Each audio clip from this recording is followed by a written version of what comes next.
Hello' ছাত্ৰীসকল, তোমালোকৰ কাৰণে আকৌ এটা নতুন ভিডিঅ' লৈ আহিছোঁ। ক্লাছ 9ৰ অসমীয়া লেচন 1ৰ সকলো পাঠভিত্তিক ইম্পৰ্টেণ্ট কুৱেশ্যন আনচাৰ আলোচনা কৰিম। তোমালোকে ভিডিঅ'টো শেষলৈকে চাবা। ভিডিঅ'টো যদি ভাল লাগে তেন্তে ভিডিঅ'টোত এটা লাইক কৰি দিবা আৰু ভিডিঅ'টো প্ৰথমবাৰৰ কাৰণে চালে চেনেলটো ছাবস্ক্ৰাইব কৰি দিবা। এতিয়া আহক আমি ভিডিঅ'টো আৰম্ভ কৰোঁ। প্ৰশ্নাৱলী 1. অতি চমু প্ৰশ্নৰ উত্তৰ লিখা। ক. কৃষ্ণগীত গাবন্ত সুন্দৰী কৃষ্ণগীত গোৱা সুন্দৰীগৰাকী কোন? উত্তৰ. কৃষ্ণগীত গাবন্ত সুন্দৰী কৃষ্ণগীত গোৱা সুন্দৰীগৰাকী হ'ল যশোদা। খ. কৰ্ণত কুণ্ডল দোলে আতি কাৰ কাণৰ কুণ্ডলৰ কথা কৈছে? উত্তৰ. কৰ্ণত কুণ্ডল দোলে আতি ইয়াত যশোদাৰ কাণৰ কুণ্ডলৰ কথা কোৱা হৈছে। গ. কাম্পে কোপে অৰুণ অধৰ ইয়াত কাৰ অৰুণ অধৰৰ কথা কৈছে? উত্তৰ. কাম্পে কোপে অৰুণ অধৰ ইয়াত শ্ৰীকৃষ্ণৰ অৰুণ অধৰৰ কথা কোৱা হৈছে। গহ. মথনিত ধৰিয়া নিষেধি মথনি শব্দৰ অৰ্থ কি? উত্তৰ. মথনি শব্দৰ অৰ্থ হ'ল গাখীৰ গুটিবলৈ ব্যৱহাৰ কৰা এবিধ সঁজুলি। উঙ. নোজোৰে আঙুল দুই জৰি ইয়াত কাৰ জৰিৰ নাটনি হৈছে? উত্তৰ. নোজোৰে আঙুল দুই জৰি ইয়াত শ্ৰীকৃষ্ণক বান্ধিবলৈ মাক যশোদাৰ জৰিৰ নাটনি হৈছে। শতাংশ. ৰুণ-জুণ কেওঁৰ কংকণ কাৰ কেওঁৰ কংকণৰ ৰুণ-জুণ শব্দৰ কথা ইয়াত কোৱা হৈছে? উত্তৰ. ৰুণ-জুণ কেওঁৰ কংকণ ইয়াত যশোদাৰ কেওঁৰ কংকণৰ ৰুণ-জুণ শব্দৰ কথা কোৱা হৈছে। 2. শিশু লীলা পাঠটিত ফুটি উঠা শ্ৰীকৃষ্ণৰ মানৱীয় ৰূপৰ বিষয়ে নিজৰ ভাষাৰে লিখা। উত্তৰ. মহাপুৰুষ শ্ৰীমন্ত শংকৰদেৱ বিৰচিত কীৰ্তন ঘোষাৰ অন্তৰ্গত শিশু লীলা পাঠটিত পৰম পুৰুষ শ্ৰীকৃষ্ণৰ ঐশ্বৰিক ৰূপৰ উপৰিও সাধাৰণ মানৱ শিশুৰ ৰূপটো অতি সুন্দৰভাৱে পৰিস্ফুট হোৱা দেখিবলৈ পোৱা যায়। সাধাৰণ মানৱ শিশুৱে যেনেকৈ মাকক আমনি কৰে, মাকৰ লগত ঠেহ পেচ কৰে, ঠিক তেনেদৰে ভগৱান শ্ৰীকৃষ্ণইও মাক যশোদাৰ লগত ঠেহ পাতিছে, অভিমান কৰিছে। মাকৰ মনোযোগ আকৰ্ষণ কৰাৰ বাবে গড়ৰ ভয় বস্তু ভাঙি দলিয়াই লণ্ড-ভণ্ড কৰিছে। মাকৰ খং উঠাত ভয়তে পলাইছে আৰু মাকৰ ভাগৰ লগা দেখি আপুনিয়ে মাকৰ হাতত ধৰাও দিছে। শিশুলীলাৰ আখ্যানভাগ কৃষ্ণ হৈ পৰিছে চিৰন্তন শিশুৰ এক মোহনীয় ৰূপ। এয়া যেন আমাৰ চিনাকি এক শিশুৰহে দুষ্টালি। নেক্সট 3. শংকৰদেৱৰ মহত্তম সৃষ্টি কীৰ্তন ঘোষাৰ বিষয়ে এটি চমু টোকা লিখা। উত্তৰ. মহাপুৰুষ শ্ৰীমন্ত শংকৰদেৱৰ সাহিত্যিক জীৱনৰ কীৰ্তিস্তম্ভ হ'ল কীৰ্তন ঘোষা। ইম্পৰ্টেণ্ট আছে, এইটো শ্বৰ্ট কুৱেশ্যনতো আহিব পাৰে। নাম প্ৰসংগৰ উপযোগী হিচাপে ৰচনা কৰা এই কাব্যগ্ৰন্থ মহাপুৰুষৰ দ্বাৰা প্ৰৱৰ্তিৰ একশৰণ নাম ধৰ্মৰ মূল পুথি। বিভিন্ন ছন্দৰ প্ৰয়োগ, ৰসৰ প্ৰাধান্য তথা ভক্তিধৰ্মৰ গুণানুকীৰ্তনেৰে ভৰপূৰ কীৰ্তন ঘোষাত 9টা অধ্যায় আছে। সাহিত্যিক গুণেৰে সমৃদ্ধ কীৰ্তন ঘোষাই ভক্তিৰসৰ ফল্গুধাৰা নিঃসৰণ কৰাৰ উপৰিও আমাৰ সমাজৰ জনসাধাৰণৰ মনটো এক বিশেষ স্থান অধিকাৰ কৰি আহিছে। 4. শিশুলীলা পাঠটিৰ অন্তৰ্নিহিত তাৎপৰ্য বুজাই লিখা। উত্তৰ. শিশুলীলা পাঠটি শ্ৰীমন্ত শংকৰদেৱৰ দ্বাৰা বিৰচিত কীৰ্তন ঘোষাৰ অন্তৰ্গত। ভগৱান শ্ৰীকৃষ্ণ ত্ৰিজগতৰ প্ৰতি পূৰ্ণ ব্ৰহ্ম অৱতাৰ। সেইজন ভগৱানেই ভকতৰ মনোকামনা পূৰণৰ হেতুকে সাধাৰণ মানৱ শিশু ৰূপে যশোদাৰ পুত্ৰে জন্ম লৈছে আৰু নানান লীলা খেলা দেখুৱাইছে। শিশুলীলা মহাপুৰুষ শংকৰদেৱৰ ভগৱত প্ৰেমৰ সুন্দৰ নিদৰ্শন। মাতৃ যশোদা আৰু শিশুপুত্ৰ শ্ৰীকৃষ্ণৰ লীলা খেলাৰে পৰিপূৰ্ণ শিশুলীলা পাঠটিৰ জৰিয়তে দেখিবলৈ পোৱা যায় যে ভগৱান সদায় ভক্তৰ অধীন ভগৱানে ভকতৰ মনোকামনা পূৰণ কৰিবলৈ সদায় যত্ন কৰে। যশোদা পৰম কৃষ্ণ ভক্ত। যি জনা পৰম ঈশ্বৰক মহা যোগী সদিক সকলে তপ জপ কৰিও দৰ্শন লাভ কৰিব নোৱাৰে, সেই জনা পৰম পুৰুষ ঈশ্বৰক একমাত্ৰ ভক্তিৰ জৰিয়তেই যশোদাই নিজ পুত্ৰৰূপে লাভ কৰিবলৈ সক্ষম হৈছে। কিন্তু সাধাৰণ মানৱী যশোদা ভগৱানক লাভ কৰি অহংকাৰ মুক্ত হ'ব পৰা নাছিল। সেয়েহে কৃষ্ণই তেওঁক নচুৱাই ৰং চাইছে। পৰম ব্ৰহ্ম কৃষ্ণক নিজ পুত্ৰৰূপে ব্ৰহ্ম কৰি যশোদাই তেওঁক উৰলত বান্ধিবলৈ প্ৰয়োগ কৰিছে আৰু বিফল হৈছে। ভগৱান শ্ৰীকৃষ্ণ অনাদি অনন্ত, সাংসাৰিক মায়া মোহৰ স্ৰষ্টা, কালৰ অধিকাৰী। সেইজন ভগৱান সৰ্বব্যাপী, সৰ্বশক্তিমান। কেৱল ভকতিৰ জৰিয়তেহে তেওঁক লাভ কৰা সম্ভৱ। শিহুলীলা পাত্ৰীৰ তাৎপৰ্য। 5. তাহাংক তনয় মানিবলে যহোদা বান্দন্ত উদুখলে। কথাষাৰৰ অন্তৰ্নিহিত তাৎপৰ্য বুজাই লিখা। উত্তৰ: তাহাংক তনয় মানিবলে যহোদা বান্দন্ত উদুখলে। উক্ত পদফাকিৰে মহাপুৰুষ শ্ৰীমন্ত শংকৰদেৱে শিহুলীলা নামৰ পাত্ৰীত পৰম পুৰুষ ভগৱান শ্ৰীকৃষ্ণক মাক যহোদাই উদুলত বান্ধি যোৱাৰ প্ৰকাশ কৰিছে। যহোদা আছিল শ্ৰীকৃষ্ণৰ পৰম ভক্ত। ভকতিৰ বলতেই যহোদাই ত্ৰিজগতৰ প্ৰতি পৰম পুৰুষ শ্ৰীকৃষ্ণক পুত্ৰৰূপে লাভ কৰিছিল। মহা যোগী মাধৱসকলে বছৰ বছৰ ধৰি তপ জপ কৰিও যিজনা ভগৱানক দৰ্শন পাবলৈও সক্ষম হোৱা নাছিল, সেই পৰম ঈশ্বৰক যহোদাই কেৱল ভকতিৰ জৰিয়তেই পুত্ৰ ৰূপে লাভ কৰিছিল। নিজ পুত্ৰ মানি শ্ৰীকৃষ্ণৰ লগত খং অভিমান কৰিছিল, আনকি বান্ধি থবলৈও প্ৰয়াস কৰিছিল। ইয়াৰ দ্বাৰা ইয়াকে বুজাব বিচাৰিছে যে ভগৱান সদায় ভকতৰ অধীন। ভকতে যি ৰূপতেই তেওঁক বিচাৰে তেওঁ সেই ৰূপতেই ভকতক ধৰা দিয়ে। 6. নাহি আদি অন্ত পূৰ্বাপৰ পূৰ্ণ ব্ৰহ্মা জগত ঈশ্বৰ। ইয়াত কবিয়ে শিশু কৃষ্ণৰ ঐশ্বৰিক গুণৰ প্ৰকাশ কেনেদৰে কৰিছে বুজাই লিখা। উত্তৰ: নাহি আদি অন্ত পূৰ্বাপৰ পূৰ্ণ ব্ৰহ্মা জগত ঈশ্বৰ। এই কবিতা ফাঁকিৰ জৰিয়তে কবি শ্ৰীমন্ত শংকৰদেৱে পূৰ্ণ ব্ৰহ্মা অৱতাৰ ভগৱান শ্ৰীকৃষ্ণৰ মহিমাৰ বিষয়ে প্ৰকাশ কৰিছে। ভগৱান শ্ৰীকৃষ্ণই পুত্ৰৰূপে যহোদাৰ ঘৰত উপজি নানান লীলা খেলা কৰিছিল।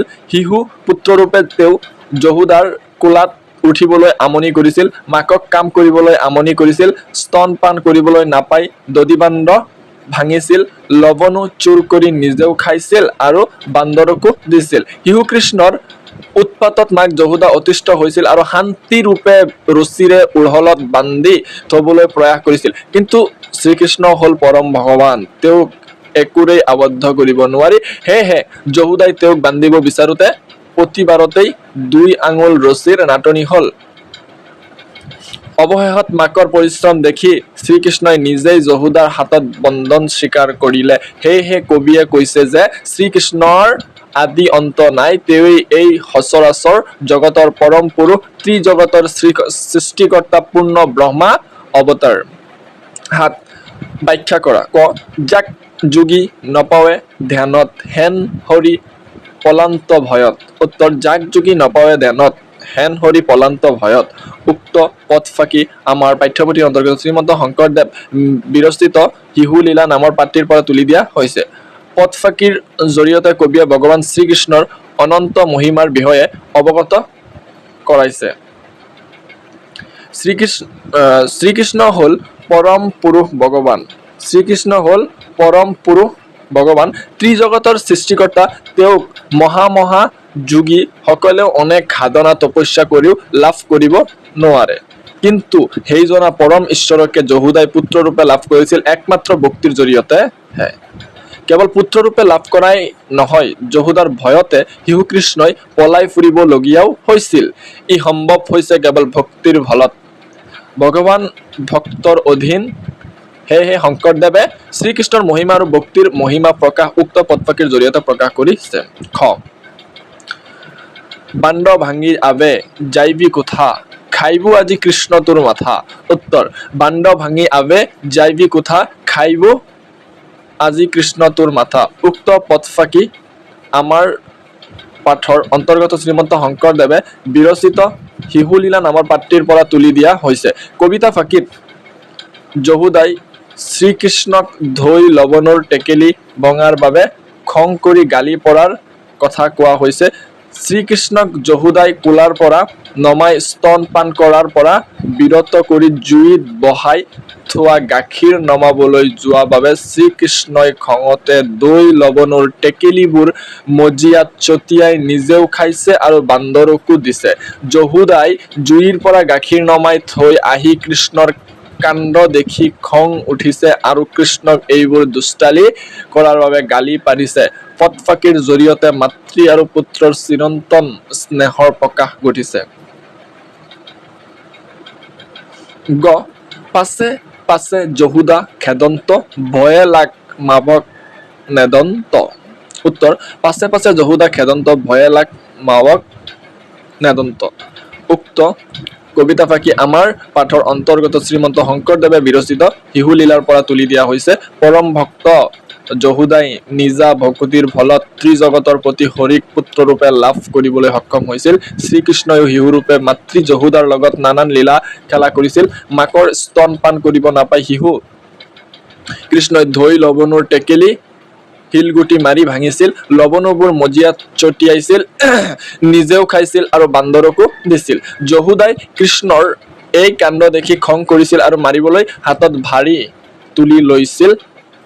মাকৰ খং উঠা দেখি কৃষ্ণই ভয়তে পলাইছিল। এনেদৰে মাতৃপুত্ৰৰ মাজত হোৱা খং অভিমানৰ চিত্ৰ কবিয়ে কবিতা ফাঁকিৰ জৰিয়তে খুব সুন্দৰকৈ বৰ্ণনা কৰিছে। শিশু লীলা পাঠৰ আধাৰত শ্ৰীকৃষ্ণৰ নানা ধৰণৰ কাৰ্যৰ বিষয়ে নিজৰ ভাষাৰে বিৱৰি লিখা। উত্তৰ মহাপুৰুষ শ্ৰীমন্ত শংকৰদেৱৰ কীৰ্তন ঘোষাৰ অন্তৰ্গত শিশুলীলা পাঠটি পৰম তত্ত্ব প্ৰকাশক। পাঠটিৰ জৰিয়তে শ্ৰীকৃষ্ণৰ দুমুখীয়া ব্যক্তিত্বক অতি সুন্দৰভাৱে কবিজনাই দাঙি ধৰিছে। এফালে শ্ৰীকৃষ্ণৰ দুষ্টামিৰ মাজৰে সাধাৰণ মানৱ শিশুৰ ৰূপটি দাঙি ধৰাৰ উপৰিও তেওঁৰ লীলা মহিমাৰ মাজেৰে ভগৱানৰ ৰূপটো আমাক সোঁৱৰাই থাকিবলৈ পাহৰা নাই। কামত ব্যস্ত মাকক শিশু কৃষ্ণই আমনি কৰিছে। স্তন পিৰিবলৈ মাকৰ কোলাত উঠিবলৈ ইচ্ছা কৰাত মাক যশোদাই মৰমেৰে কোলাত লৈ কৃষ্ণক স্তন পান কৰাইছে। তেনেতে জুইত বহাই থৈ অহা গাখীৰ উতলি পৰিবলৈ ধৰাত কৃষ্ণক কোলাৰ পৰা নমাই থৈ গাখীৰ নমাবলৈ যশোদা যোৱা দেখি কৃষ্ণই খং অভিমান কৰিছে। দধি দুগ্ধৰ কলহ শিলগুটিৰে ভাঙিছে, মজিয়াত সিঁচৰিত কৰিছে, বান্দৰকো দিছে। কৃষ্ণৰ এইবোৰ কাণ্ড দেখি যশোদাৰ খং উঠিছে। মাকৰ খং উঠা দেখি কৃষ্ণ মাকৰ ভয়তে পলাইছে। এনেদৰে শ্ৰীকৃষ্ণৰ সাধাৰণ মানৱ শিশুৰ ৰূপটি অতি সুন্দৰভাৱে দাঙি ধৰিছে। আনহাতে শ্ৰীকৃষ্ণৰ পৰম পুৰুষ ভগৱান তেওঁ অনাদি অনন্ত, যি জগতৰ সৃষ্টিকৰ্তা পৰম ব্ৰহ্মা। ভগৱান ভক্তৰ অধীন, ভকত বৎসল ভগৱানে যশোদাৰ ওচৰত ধৰা দিছে। কিন্তু যশোদাৰ আচৰণত অহংকাৰৰ চিন দেখি তেওঁ নিজৰ ঐশ্বৰিক মহিমা দেখাইছে। মাক যশোদাই কৃষ্ণক বান্ধিবলৈ খুজিছে, তেতিয়া বাৰে বাৰে 2 আঙুল জৰি কম হৈছে। এনেদৰে শ্ৰীকৃষ্ণৰ মহিমাৰ জৰিয়তে তেওঁ যে পৰম পুৰুষ ভগৱান এই কথাও কবিজনাই সোঁৱৰাই দিবলৈ পাহৰা নাই। 9 মহাকূপে উঠা পহিলন্ত, হিঞ্চিৰাই লৱণো বুজন্ত, কোনে অতি খঙেৰে কোঠাত সোমাইছিল, তেওঁ কিয় লৱণবোৰ চাৰিওফালে ছটিয়াই খাইছিল, বুজাই লিখা। উত্তৰ শিশু কৃষ্ণই অতি খঙেৰে কোঠাত সোমাইছিল। মাক যশোদাই দধি মথি থাকোঁতে শিশু কৃষ্ণৰ মাকৰ স্তন পান কৰিবলৈ মাকক আমনি কৰিছিল আৰু পুত্ৰ স্নেহত আপ্লুত হৈ যশোদায়ো কৃষ্ণক কোলাত লৈ মাতৃদুগ্ধ পান কৰাইছিল।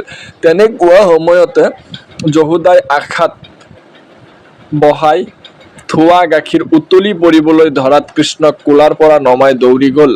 মাকে এনেদৰে কোলাৰ পৰা নমাই যোৱা বাবে কৃষ্ণৰ মাকৰ ওপৰত খং উঠিছিল আৰু দধি বান্ধ শিলগুটি মাৰি ভাঙি লৱণবোৰ চাৰিওফালে সিঁচৰিত কৰিছিল। 10 কৃষ্ণক ধৰিবলৈ গৈ যশোদাৰ কেনে অৱস্থা হৈছিল, বুজাই লিখা। কৃষ্ণক ধৰিবলৈ গৈ যশোদা ভাগৰি পৰিছিল। ভাগৰত যশোদাৰ খোপা ঢিলা হৈ পৰিছিল। খোপাত পিন্ধা মালতী ফুল সৰি পৰিছিল। মাকৰ ভাগৰত এনে অৱস্থা হোৱা দেখি কৃষ্ণই যশোদাৰ ওচৰত নিজে ধৰা দিছিল। বাহা বিষয় 11 তলত দিয়া শব্দবোৰৰ এটা বা দুটাকৈ সমৰ্থক শব্দ লিখা। কৰ্ণ কাণ, অৰুণ সূৰ্য, দধি দৈ, বস্ত্ৰ কাপোৰ, বদন মুখ, লৱণো মাখন, কূপ খং বা ৰাগ, দহন দাঁত, দুগ্ধ গাখীৰ, ঈশ্বৰ ভগৱান। 12 তলৰ পুৰণি অসমীয়া শব্দবোৰৰ আধুনিক ৰূপ লিখা। তাহাংক তেওঁক, নোজোৰে নাটে খহি খহি, ৰহিল ৰল, আহি আহি, বইলা হল, আহান্ত আহিছে, হিলায়ে হিলেৰে, কাম্পে কপে, মাৱক মাকক, বহি বহি, প্ৰয়াসী চেষ্টা কৰা, খেদন্ত খেদিলে, 13 তলৰ শব্দকেইটাত কি কি কাৰণত মূৰ্ধন্য আৰু মূৰ্ধন্য হ হৈছে বুজাই লিখা। অৰুণ, কংকন, কৰ্ণ, শ্ৰেণী, বাণ্ড, নিষেধি এইকেইটা কৰিব লাগে। উত্তৰ অৰুণ ৰি, ৰ, মদিনাহ আৰু দন্তান্নৰ মাজত স্বৰবৰ্ণ থকাৰ বাবে দন্তান্নৰ ঠাইত মূৰ্ধন্য হৈছে। কংকন স্বাভাৱিকতে মূৰ্ধন্য হৈছে। কৰ্ণ ৰি, ৰ, মদিনাহ দন্তান্ন মাজত থাকিলে শেষৰ দন্তান্ন মূৰ্ধন্য হয়। ইয়াত ৰ কাহৰ পিছত স্বৰবৰ্ণ থকাৰ বাবে শেষৰ দন্তান্ন মূৰ্ধন্য হৈছে। শ্ৰেণী ইয়াত ৰ কাহৰ পিছত স্বৰবৰ্ণ থকাৰ বাবে শেষৰ দন্তান্ন মূৰ্ধন্য হৈছে। বাণ্ড ত বৰ্গৰ আখেৰেৰে যুক্ত হোৱাৰ বাবে দন্তান্ন মূৰ্ধন্য হৈছে। নিষেধি ই কাৰান্ত উপসৰ্গৰ পিছত স্থা, হিদ, হিচ, লছ প্ৰভৃতি ধাতুৰ দন্তাহ মদিনাহ হয়।